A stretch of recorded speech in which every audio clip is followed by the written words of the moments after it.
이 시간 우리에게 주시는 하나님의 말씀은 마태복음 5장 21절에서 26절까지 말씀입니다.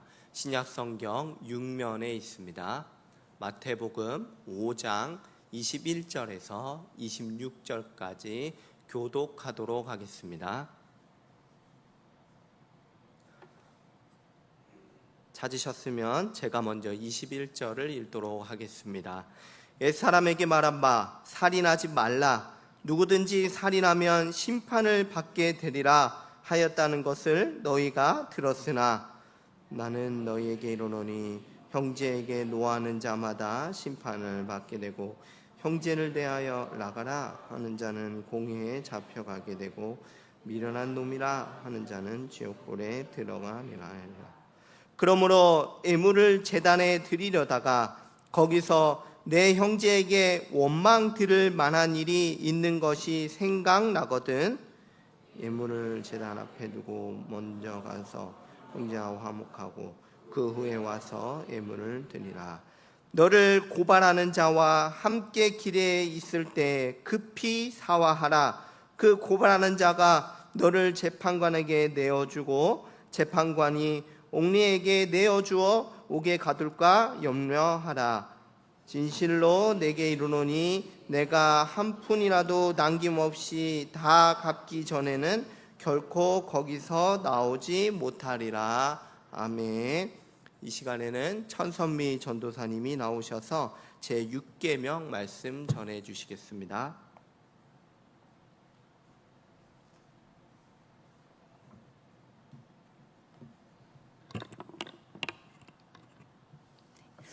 오늘 본문은 10계명 중 살인하지 말라라는 6번째 계명에 대한 언급으로 시작하는데요. 우리 성도님들 살인하지 말라라는 이 계명 들으실 때 어떠신가요? 내가 지키긴 정말 어려운 말씀이다 라고 생각되어지시나요? 아니면 다른 그 어떤 명령보다 지키기 쉬운 말씀처럼 느껴지시나요? 당연히 후자일 겁니다. 살인이라는 것은 말 그대로 다른 이의 목숨을 빼앗는 행위로 그 누구도 해서는 안 되는 행위임을 잘 알기 때문이죠. 그래서 때로 우리에게 이 말씀은 나와 별로 상관이 없는 말씀처럼 여겨질 때도 있습니다. 너무나 당연한 것이어서 내가 굳이 지키려 애쓰지 않아도 지킬 수 있는 말씀처럼 느껴지기에 그렇습니다. 그런데요, 여러분, 만약 사람을 해하는 행위를 하지 않았음에도 살인한 것과 같은 죄를 너희가 범하고 있다라고 한다면 어떠신가요? 여전히 이 말씀이 나와는 별로 상관이 없다거나 지키기 쉬운 말씀처럼 여겨지시나요? 혹 그러하다면 우리는 서기관과 바리새인들처럼 율법을 같이 이해하고 있는지도 모릅니다. 율법을 바리새인과 서기관 같이 이해하고 있는지도 모르는 겁니다. 나는 그 행위를 하지 않았으니 난 말씀을 지켰어, 순종했어 하며 그저 행위에만 초점을 두는 태도로 하나님의 말씀 앞에 서 있는지도 모릅니다. 그러나 우리가 분명하게 기억해야 할 것은 예수님은 우리에게 진정한 새 언약의 백성으로서 바리새인과 서기관보다 더 나은 일을 요구하신다는 것입니다. 우리 마태복음 5장 20절의 말씀입니다.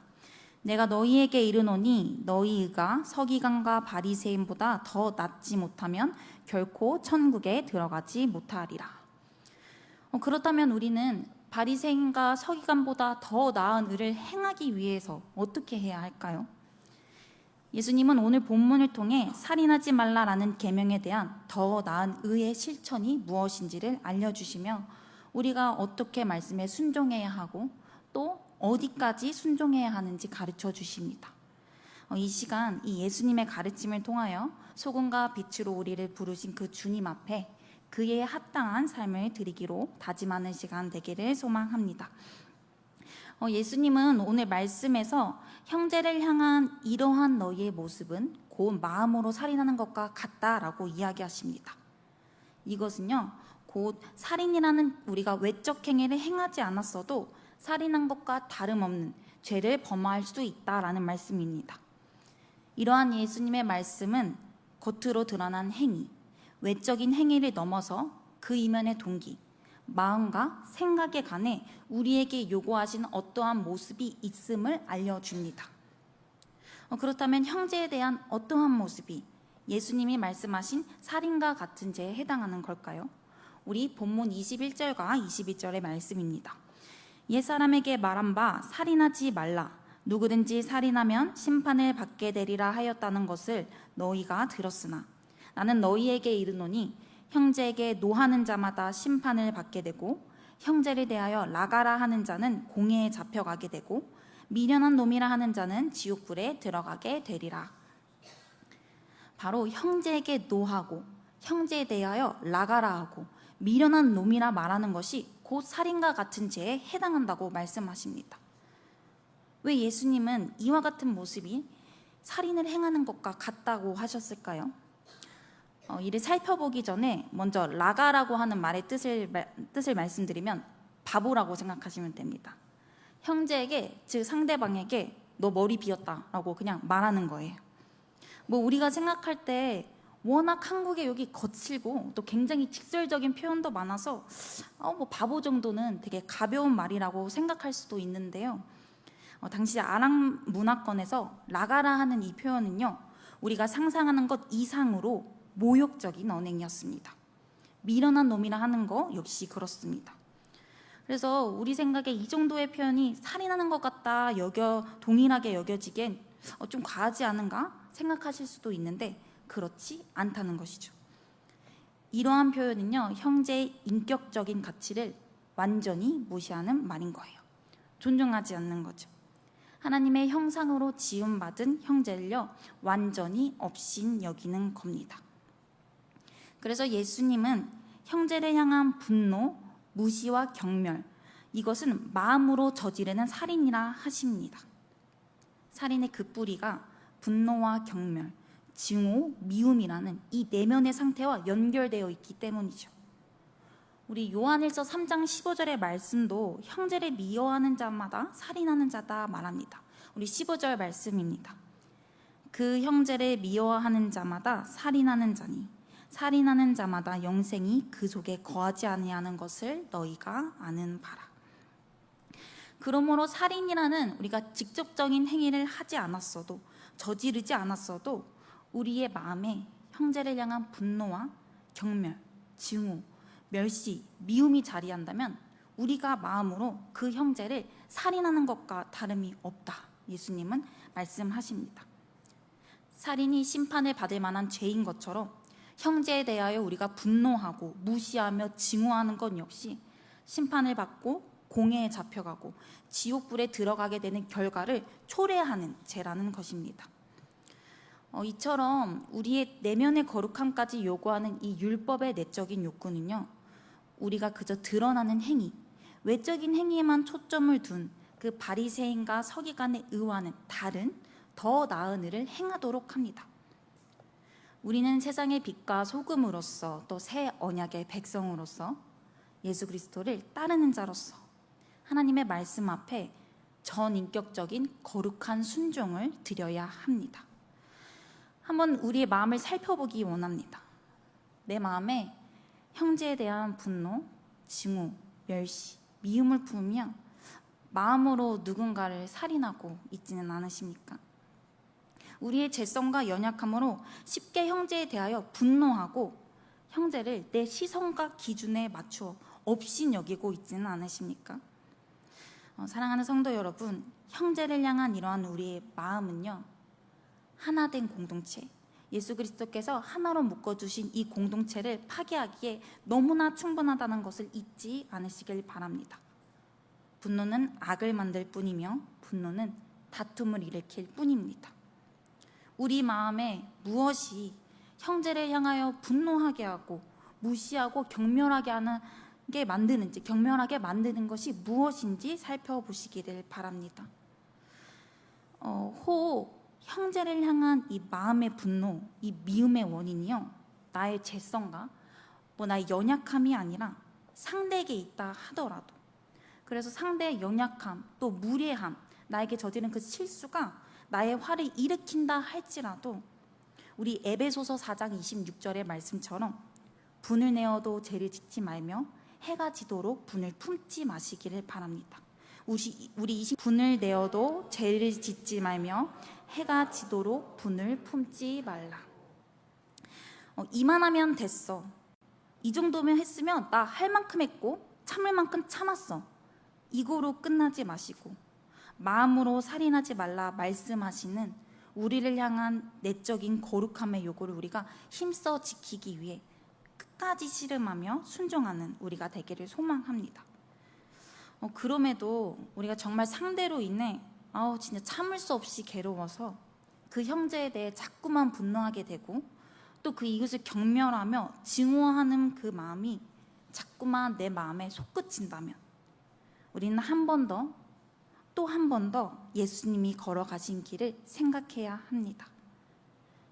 죄가 없으신 예수님께서 죄 많은 피조물에게 받으신 이 땅에서의 모든 고난과 수치와 모독과 멸시에 비하면요, 우리의 인내심이 정말 끝났다, 한계가 왔다 하는 그 순간조차도 그 주님 앞에서 내세울 수 없는 아무것도 아님을 기억하기 원합니다. 그리하여 우리를 사랑하셔서 이 땅에서 받으신 그 모든 수치와 모독과 멸시를 참으시고 우리에게 그저 영원한 생명을 주시려고 모든 것을 참으시며 그 길을 걸어 나가신 예수님께 우리를 향해 요구하시는 전인격적인 거룩한 삶을 우리가 올려드릴 수 있도록 끝까지 그리고 또 치열하게 하나님 나라의 백성의 삶을 살아내려 몸부림치는 우리가 되기를 간절히 소망합니다. 정말 하나님을 사랑해서 예수님을 사랑해서 마음으로 범죄하지 않으려 애쓰는 우리가 되기를 소망합니다. 율법의 완성자이신 예수님은 하나님의 뜻에 맞게 율법을 지키는 것이 진정 무엇인지 우리에게 알려주셨습니다. 바로 하나님의 말씀에 대한 전인격적인 순종입니다. 우리의 마음과 생각, 즉 우리의 내면까지도 거룩함을 이루는 순종입니다. 이를 위해 예수님은 표면적으로 드러나는 우리의 행위를 넘어서 마음으로 형제를 살인하지 말라 하셨습니다. 그리고 뒤이은 23절에서 24절의 말씀을 통해 예수님은 구체적으로 우리가 형제와의 관계 속에서 어떻게 행해야 하는가 알려주십니다. 본문 23절과 24절의 말씀입니다. 그러므로 예물을 제단에 드리려다가 거기서 내 형제에게 원망 들을 만한 일이 있는 것이 생각나거든 예물을 제단 앞에 두고 먼저 가서 형제와 화목하고 그 후에 와서 예물을 드리라. 예수님은 예물을 드리려는 때, 즉 예루살렘 성전으로 이 희생제사를 드리러 가는 순간을 그리시며 말씀을 하시는데요. 예수님이 이러한 배경을 설정하신 이유는 갈릴리에서 예루살렘까지의 거리가 굉장히 멀기 그렇습니다. 혹시 성도님들 중에 갈릴리에서 예루살렘까지의 거리가 얼마나 되시는지 아시는 분 있나요? 네, 직선거리로만 대략 130km에서 140km 정도 됩니다. 이 거리는요, 우리 천호교에서 우리 강원도 평창 그 대관령 거기랑 충청남도 공주 정도까지의 거리입니다. 굉장히 멀죠. 그래서 갈릴리 출신인 이 제자들이요, 희생제사를 드리러 예루살렘 성전에 가기 위해서는요 최소 5일에서 8일 정도는 걸어가야 했습니다. 그런데 예수님은 너희가 예물을 드리려다가도 형제에게 원망들을 만한 일이 있는 것이 생각나면 예물을 제단 앞에 두고 먼저 가서 형제와 화목하고 그 후에 다시 오라 말씀하십니다. 예물을 드리려 제사를 드려 그 먼 거리를 왔음에도 불구하고 말입니다. 왜 그렇습니까? 그만큼 우리가 형제와 화목하는 것이 정말 굉장히 중요한 일이기 때문입니다. 우리는 하나님과의 관계만큼이나 형제와의 관계에서 우리가 만나는 그 모든 일상의 관계에서 하나님 나라의 귀한 가치, 화목과 화평을 형제와 이루려 애쓰는 그 실제적인 삶의 실천이 있었는가 돌아보아야 합니다. 나의 마음은 막 형제에 대한 분노와 증오, 또 경멸과 멸시로 막 엉망진창이지만 형제와 화목하려 하지 않고 또 마음으로 살인하는 죄를 멈추려 하지 않는다면 과연 우리가 하나님 앞에 드리는 이 예배가 온전한 예배가 될 수 있는지에 대한 질문과 함께 말입니다. 예수님은 우리의 삶의 영역에서 진정한 변화, 진정한 내면의 거룩함을 이루기 위해 형제와 화목하려는 실제적인 삶의 실천이 있어야 한다고 분명하게 말씀하십니다. 하나님께 예물을 드리러 먼 거리를 왔어도 해결되지 않는 형제와의 문제가 있으면 다시 돌아가 화목하고 오라 말씀하시면서까지 말입니다. 사랑하는 성도 여러분, 예수님은 우리가 내면의 거룩함을 이루기 위한 삶의 실천, 특별히 마음으로 형제를 살인하는 죄를 범하지 않기 위해서 형제와 화목을 이루는 것의 중요성을 우리에게 가르치십니다. 예수님께서 이 사실을 우리에게 얼마나 강조하고 계신지를 돌아보시며 마음으로 형제를 살인하는 죄를 범하지 말고 또 내면의 거룩함을 위하여 형제와 화목하라 명하시는 예수님의 말씀 앞에 실제적인 삶의 실천으로 반응하시기를 소망합니다. 그리고 이어 예수님은 25절과 26절의 말씀을 통해 화해의 긴급성을 드러내십니다. 마태복음 25절과 26절 말씀입니다. 너를 고발하는 자와 함께 길에 있을 때에 급히 사화하라. 그 고발하는 자가 너를 재판관에게 내어주고 재판관이 옥리에게 내어주어 옥에 가둘까 염려하라. 진실로 내게 이르노니 내가 한 푼이라도 남김이 없이 다 갚기 전에는 결코 거기서 나오지 못하리라. 예수님은 두 번째로 고발하는 자와 함께 길에 있을 때의 배경으로 제자들에게 말씀하십니다. 나를 고발하는 자와 함께 길에 있는 이유가 무엇일까요? 오붓하게 밥 먹고 카페 가서 수다 떨기 위해서일까요? 원수랑요? 그런 일은 아니겠죠. 그럼 왜 함께 있는가? 바로 재판을 하러 법정에 가야 하기 때문에 그렇습니다. 그런데 예수님은 그 길에서 급히 사화하라 말씀하십니다. 법으로 처리할 송사를 개인끼리 서로 좋게 풀어 얼른 상대와 화평하라고 하시는 것입니다. 고발하는 자와 법정까지 가는 길이라면 이미 화해하기엔 늦은 것이 아닌가 생각이 듭니다. 그런데 예수님은 아직 재판의 결과가 나오기 전이니 늦었다 생각이 들지라도 상대와의 문제를 해결하기 위해 화목을 이루라고 말씀하십니다. 왜 그렇습니까? 우리 재판의 결과가 나와 옥에 갇히게 된다면 더 이상 상대와 문제를 해결할 기회, 화목을 이룰 기회가 없기 때문입니다. 한 푼이라도 남김없이 다 갚기 전에는 결코 나오지 못하리라 라는 이 6절의 말씀은요, 우리 돈과 관련해서 고발하는 자와의 문제가 있다는 것을 알려주는데요, 중요한 것은 돈을 갚아야 할 자가 옥에 갇혀 있다는 것입니다. 옥에 갇혀 있는데 어떻게 자신의 채무를 고발한 자에게 줄 수 있겠습니까? 불가능합니다. 이러한 사실에서 우리가 알 수 있는 것은 우리는 상대와의 문제를 해결하기에 늦은 것 같은 상황에서도 아직 돌이킬 기회가 남아 있다면 화해를 위한 요청을 끝까지 해야 한다는 것입니다. 상대와 사화할 수 있는, 화평할 수 있는 기한이 있기 때문입니다. 그럼 이 기한은 언제일까요? 영원일까요? 바로 법정에서 재판의 결과가 나와 옥에 갇히기 전까지입니다. 다시 말해 하나님의 심판이 도래하기 전까지입니다. 우리는 형제와 화해할 수 있을 때 해야 합니다. 예수님은 우리에게 화해의 긴급성을 말씀하시며 우리에게 기한이 있음을 분명하게 말씀하십니다. 그러므로 사랑하는 여러분, 우리는 우리에게 주어진 시간이 영원한 것처럼 우리의 실제적인 삶의 실천, 원수와 또 형제와 화목하기 위한 우리의 노력을 미루어서는 안 됩니다. 옥에 갇혀있는 채무자의 모습이 나의 모습, 우리의 모습이 되지 않기 위해 말입니다. 돈을 갚아야 나올 수 있으나 옥에 갇혀 돈을 갚을 수 없는 이 채무자의 신세는 마음으로 살인을 저지르며 형제와 원수와 화목하기를 미루다가 하나님의 심판이 결국 도래했을 때 결코 피할 수 없는 벌을 받게 된 자와 같습니다. 그러므로 우리는 이 사실을 기억하며 우리에게 분명한 기한이 있음을 알고 화목과 화평을 이루기 위해 지금 나아가는 우리가 되어야 합니다.